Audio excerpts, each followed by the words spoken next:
Gibbs free energy is symbolized by G, and change in Gibbs free energy is symbolized by delta G. And the change in free energy delta G is equal to the change in enthalpy delta H minus the temperature in Kelvin times the change in entropy delta S. When delta G is less than 0, a chemical or physical process is favored in the forward direction. Therefore, we say that the forward process is thermodynamically favored. As an example, if we look at a reaction where reactants turn into products, if delta G is less than 0, the forward reaction is thermodynamically favored, meaning the reaction will go to the right to make more products. Textbooks will often use the word spontaneous, so when delta G is less than 0, the reaction would be spontaneous in the forward direction. When delta G is greater than 0, the chemical or physical process is favored in the reverse direction. Therefore, the forward process is not thermodynamically favored. Going back to our reaction as an example, if delta G is greater than 0, that means the reverse reaction is favored, which favors the formation of the reactants. For this example, textbooks will often say that the reaction is non-spontaneous in the forward direction, which means the reaction is spontaneous in the reverse direction.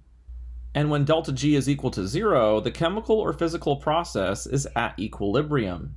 So for our chemical reaction, if delta G is equal to 0, the reaction is at equilibrium and the concentration of reactants and products will remain constant. When we see delta G with the superscript naught, we're talking about the change in Gibbs free energy when substances are in their standard states. By convention, the standard state of a solid or liquid is referring to the pure solid or the pure liquid under a pressure of 1 atmosphere. The standard state of a gas is referring to the pure gas at a pressure of 1 atmosphere, and the standard state of a solution is talking about a 1 molar concentration. If our substances are in the standard state, we can add a superscript to the equation that we saw before. So we could calculate delta G naught, the standard change in free energy, by getting the standard change in enthalpy, and from that subtracting the absolute temperature in Kelvin times the standard change in entropy.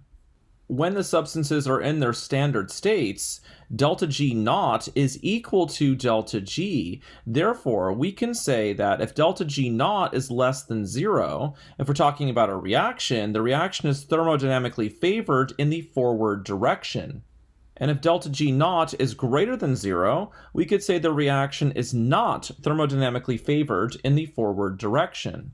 Next, let's calculate delta G naught for a chemical reaction. And for our reaction, let's look at the synthesis of hydrogen fluoride gas from hydrogen gas and fluorine gas.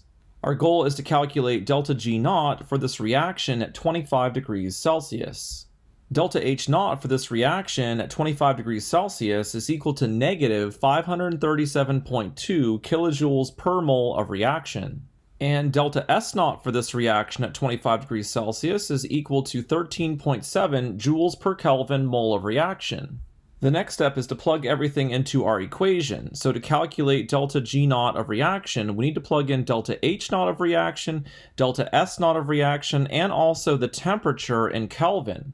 So we can plug in delta H naught of reaction into our equation. So that's negative 537.2 kilojoules per mole of reaction. Next, we think about the temperature. The temperature is 25 degrees Celsius, and we need to convert that into Kelvin. So 25 plus 273 is equal to 298 Kelvin.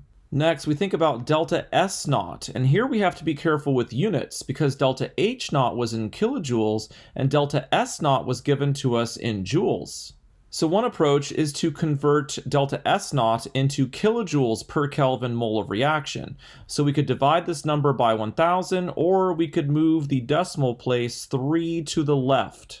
So 13.7 joules per Kelvin mole of reaction is equal to 0.0137 kilojoules per Kelvin mole of reaction.